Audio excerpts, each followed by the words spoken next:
как избавиться от кашля.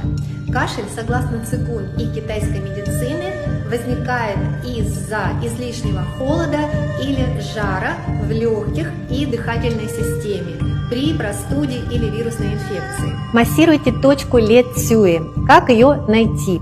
Это очень просто. Перекрещиваем вот таким образом большие пальцы, и указательный палец на боковой поверхности противоположной руки находит эту точку, там, где он заканчивается. И массируем 1 минуту круговыми вращениями в любую сторону и на другой руке тоже.